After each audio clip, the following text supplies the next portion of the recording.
All right, well, ladies and gentlemen, I wanted to go over Donald Trump's first 100 days. I believe he's having a rally tonight or tomorrow night on the first 100 days and talk about how it's been propagandized against Trump by the media as they've all released their updated approval ratings. And I mean, I've even seen in my chat to where they'll say, new report, headline, Trump lowest approval rating first 100 days in the last 80 years. That's a headline they wanted. And that's what they got. And so you can see the composite updates here with Trump sitting around a 45% approval rating. The spread is minus 7.5. And certainly, just when you look at this in a vacuum, relative to other presidents, even relative to Trump's first term, he started off higher in terms of approval this term, but he's slightly below it. The question is this real? What do we make of this when we look under the hood in terms of these polls and how they're conducted? A few things I want to say first. I think when you look at, I mean, you've got CNN with him sitting minus 14, New York Times minus 12. We're seeing a lot of these polls with extremely limited samples. And what we're also seeing is very limited loss of support for Trump. In essence, I'm sure you guys remember the psyop that happened right after Trump got in and was inaugurated, to where there were a lot of people within liberal media. You know, they get their marching orders, they get emails from the Democratic Party, and the psyop was, well, you need to say that even Trump supporters now are regretting their vote. And so that was something they tried to do for a few months. They're still trying to do it. But when they do these polls and they ask you, they'll give you a number of questions. They'll say, did you vote for Trump? And the people that voted for Trump in November of 2024, he's retaining about 98, 99% of them in terms of, do you approve of Trump? What they're doing is they're seemingly picking a very liberal, moderate base. It'll be like 39% Trump voters, 39% Kamala voters, and the people that either didn't vote that are more liberal. And you can tell via the polling numbers and the data, and the experts will explain it. And so a lot of this is being manipulated, but I think the media saw an opportunity. And let me just say, Trump's approval rating 1,000% has gone down. When the economy does what it did and Trump implements these tariffs, we know with tariffs there is a short-term issue, which, by the way, can also have benefits in terms of lower inflation and other things like that. But you're going to deal with a bumpy stock market. And you could also say Trump did not implement the tariffs properly. Whether or not that really matters in the long run, it depends on these renegotiations in terms of the trade deals we currently have and the huge negotiations with China. But honestly, you could argue it's not even about the negotiations. It's about bringing domestic production to the United States and making the United States more self-sufficient. So there's a number of ways to look at it. But I'm not going to have blinders and be like, well, Trump should have like a 70% approval rating. No, if you have economic turmoil that you can relate to an average everyday consumer and say Trump put these tariffs on, this is what it caused because of his murkiness, because of Liberation Day and him putting tariffs on and taking them off. There's uncertainty within the markets. It's going to cause there to be some turmoil. Your 401ks go down, even though that's kind of ridiculous. You know, it's come out like 39% of people, U.S. citizens, have 401ks, not even half. I'm not trying to gaslight people and say it doesn't matter. It does matter. I say the economy matters. I agree. But this is all happening extremely early. This is the first 100 days. This is 3 months. 3 months and one third of another month. So when you're talking about economic turmoil, this is when you want to have it 100%. This is when you want everyone to not hate you. You still have that galvanized base, and that's what we're seeing. Trump is not losing any of his base at all. There's just a lot of independent people that are saying, well, wait a minute, this isn't very good. But they've really revved it up because they realized the media saw an opportunity with the tariffs. And I mean, the tariffs are like the huge thing when it comes to Trump's first 100 days. They showed a graph to where it's like, what is one word to describe Trump's first 100 days? And the word tariff is just center cut. It's like the biggest thing by far. And so they equate the tariff with economic turmoil and loss for citizens in terms of the stock market, things like that. So I understand why it's going down, but it's not nearly as bad.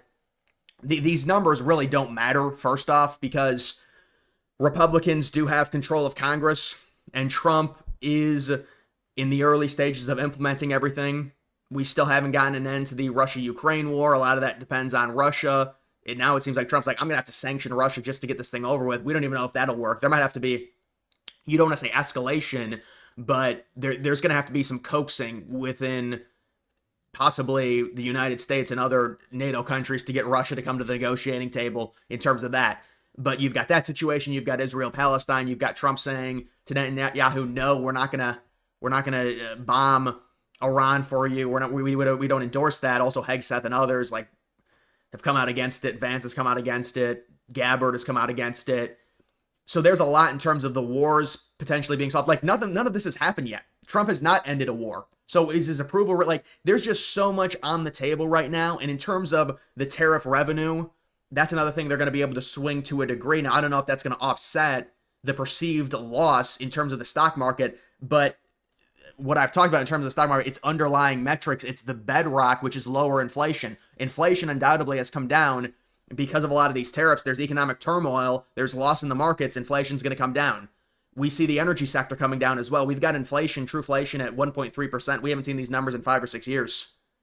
This is going to cause, and right now Powell and the Fed, they're waiting. They're saying, well, let's make sure some of these deals happen because we think this could be inflationary. We don't want to lower rates, which would drive up inflation at least to a degree, although we think we have a handle on it. Maybe it'll stay around 2%. I mean, right now, core inflation, which is what the Fed uses, like 2.4%, but it's dropping, and we'll see. I mean, we're going to get an update on the 10th of May, and the Fed meeting is the 9th. And I don't think they're going to drop rates, but I think they're going to drop rates on the June 17th meeting. And so when we get the interest rates dropped with the lower inflation, and we start getting some of these deals, I think we get the deals. We get a few big deals, maybe with Japan, South Korea, Vietnam.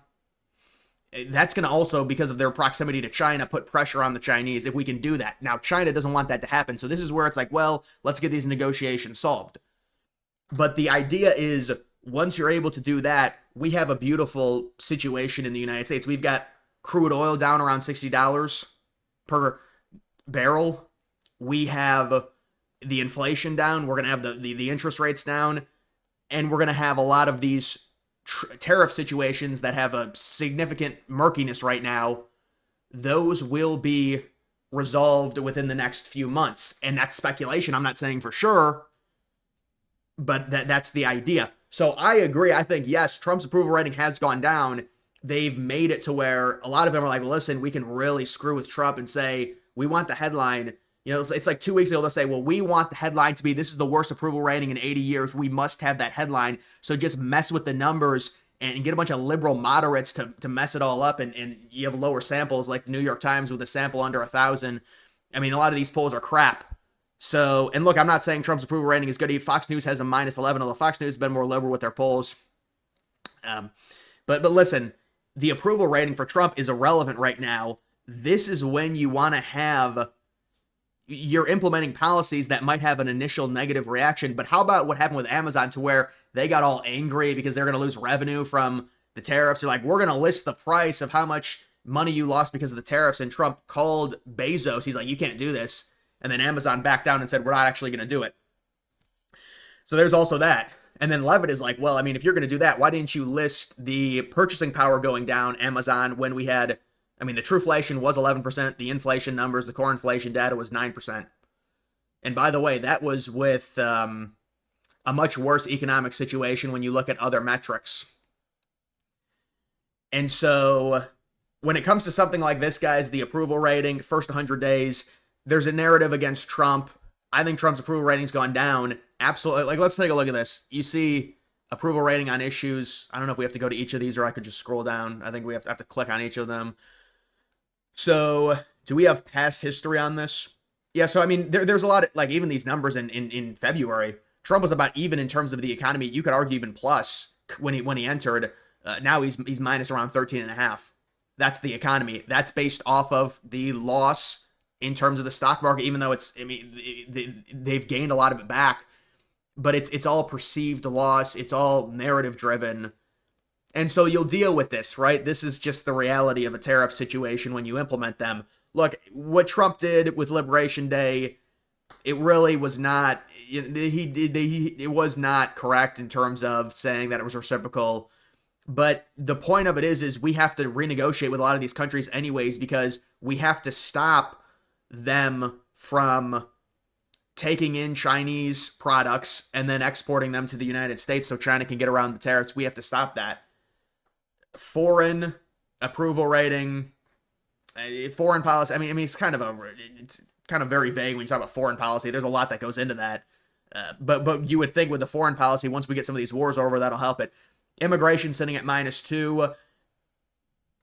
A lot of this is media spin, response bias. what is this because of? They deported a gang member that they, I mean, but the guys, if you wonder why the media does these psyops where it's like Maryland man and all this, it's to manipulate people. And this is exactly what we see with the new batch of polls ever since the Garcia story, and they're all negative in terms of immigration. Trump has 30-year record low border encounter numbers. Now they're lying and they're saying, well, Obama deported more people, Biden deported more people. No, the way they counted the deportations was border turnaways. Those are not deportations. Under Obama, that's what they counted as deportations. So they're lying about Biden and Obama's deportation numbers to conservatives to try and say, well, Trump's not doing a good job. Well, Trump, they have to build up an infrastructure. ICE has to build it up to be able to deport these people, to be able to deport the people. It takes a lot of money to deport all these people. You know, Homan came out yesterday, said, well, I admit there's 20 million illegals at least. And that's what we thought. We thought there was probably more than 20 million. With Biden, it was like he let in 10 to 15 million. Their administration said, well, it's at least 6, but we're not going to talk about it anymore because it was going to be the election. They knew they were getting crushed on immigration. You know, but this is all a psyop. I mean, Trump, you're talking about border encounters at a 20, 30-year low. He's brought them down 96% from the Biden era border encounter. So there's no illegal immigration, or there's very little illegal immigration. It's like 5,000 or 6,000 total encounters versus 200, 205K, whatever it was. So, you know, the immigration is definitely up. You say, well, he's not deporting enough people. Obama and Biden deported more. No, it's false. I'm saying I think he needs to up the numbers, but they're counting turnaways at the border as deportations. It's not correct. And also, Biden benefited from the infrastructure that was already built up by W. Bush with his administration. He just carried out a lot of the policy. If you go back and look, it's not like Obama's like this huge hard ass where he deported all these people. It was a carryover policy that started under W. Bush. But you've got that, and then you've also got inflation. You know, it's just, it's like, no, I'm not going to do this to where I yell at voters and stuff, because I understand if you're not feeling it yet, like, oh, this is just like the economic loss and the perceived loss because the media says how bad things are. So they think inflation must be bad. Trump has cut inflation in half because of these tariffs. It's a byproduct because the markets reacted in a negative way. He keeps putting them on, taking them off. There's turmoil. The inflation goes down. The true-flation is down. The true-flation's been cut in half. The core inflation's gone down. So, like, to me, this what they're disapproving of is not inflation. It's just the economy. So you have to understand to differentiate that. In terms of Trump's inflation, yeah, Trump has brought inflation down, but I know overall people think they've lost purchasing power because the economy's worse. I get it. Israel, Hamas, you're not going to find a right answer to that. I mean, that's whatever. But just overall, guys, the approval rating, all of this stuff, Trump's approval rating has gone down. It doesn't matter. There was always going to be turmoil. When you're talking about tariffs, the worst part of tariffs is right at the start. If you guys saw the question that was given to Caroline Leavitt today, where they're like, well, you know, Amazon plans to do this. They're going to show the price and compare it to how much Americans are losing in terms of money. Isn't this a perfect example why tariffs cost the United States and not China? Well, no, tariffs are a long-term strategic thing that's implemented to be able to counteract the over-reliance on China. So there are going to be initial higher prices, yes, but this is like, there's certain things sometimes you have to do, just like when you're remodeling a home. You know, if you go in, I mean, let's think about it. If you're remodeling your house and you've got a nice home, but maybe it's old. Okay, so you live in the home, there's nothing wrong with it. You're living a normal life. Then you bring in a bunch of construction workers. They start ripping up things. They start taking out appliances. It gets worse. It's in a worse spot. We're in a worse spot right now because of these tariffs, but the home gets renovated. I'm not trying to be funny, but that's what it is. Then the home's better. So the tariffs, this is the thing. I said they were going to cause a bit of a problem. It's not even a sacrifice. It's just the reality of decoupling ourselves from the Chinese. And by the way, China is also, and over the last 5 or 6 years, ever since those tariffs went in from Trump's first term, they've wanted to stop the over-reliance that they have on us because that's not healthy for the Chinese anyways. So it's something that it's a breakup that has to happen. It's not going to be a complete breakup. We're going to, of course, trail out with China. But the deficit is going to have to be halved or even more than halved, depending on what the deal ends up being. So That's basically where it is, and that's what I would say on the approval rating. His approval rating has gone down, absolutely. It just has. Is it down to the point to where it's the worst for any president in 80 years? No, they manipulated it. They saw an opening. They said, with these tariffs, we can do this and create more media spin, just like they do with the Maryland man, just like they do when they say, oh, they illegally arrested a judge. Well, no, the judge is like hiding an illegal immigrant under her,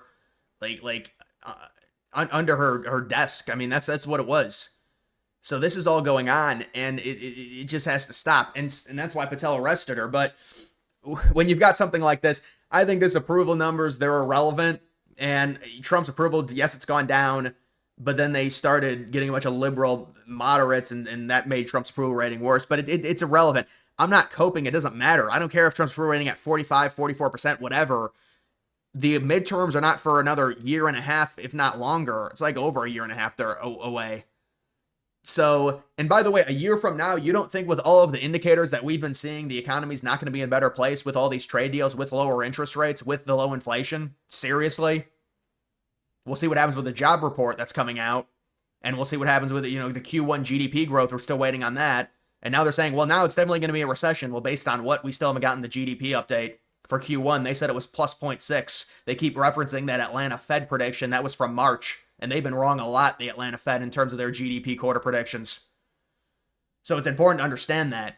But with something like this, this approval it's irrelevant. It's not cope. It's the reality. Tariffs are going to cause problems at the start. We agree. But we're seeing the indicators. We're seeing everything. The tariffs are going to be, they're going to be tamed. They're going to be tamed down. Trump is going to be negotiating and doing deals with these countries, and we can turn the propaganda positive by saying we've isolated China by doing all these deals with the countries, and now we're going to do a deal with China, and we're still going to have tariffs on China. The tariff revenue is not going to be that high. That's why I'm wondering what Trump is talking about when he says, well, we're going to generate all this money through tariffs to be able to eliminate the income tax. I don't see how that's possible. I mean, don't you have to generate over $2 trillion to be able to get rid of the income tax based on the revenue the U.S. government generates through the income tax? I'm not sure how that's possible. I don't think you can do that. Now, you can get like 200 or 300 billion. The administration said, well, it's 100 billion in auto alone. And by the way, what about now with the Canadians and Carney? And Carney's going to have to meet Trump. And that's a whole situation in terms of a renegotiated trade deal with Canada and Mexico that I think they were waiting on the election, and now we're going to get the ball rolling on that. So see, when we hit the summer months, we're really looking at Trump having a better approval rating than this, but the approval rating right now is irrelevant. I'm just trying to show the manipulation that's happening and the tactics that they use to kind of control the masses in terms of their opinion on Trump. But a lot of these are like undersampled, and then the experts look at this and they're like, I look at these internal numbers, I'm just blown. My mind is blown. This is horribly manipulated. These people really do have terrible TDS, and they are not being fair to Trump. Trump is not losing any support, and so that's the reality when it comes to that. But guys, make sure you like this video down below. That's going to do it for this one. Make sure you also follow me on X. Link to that's always in the description.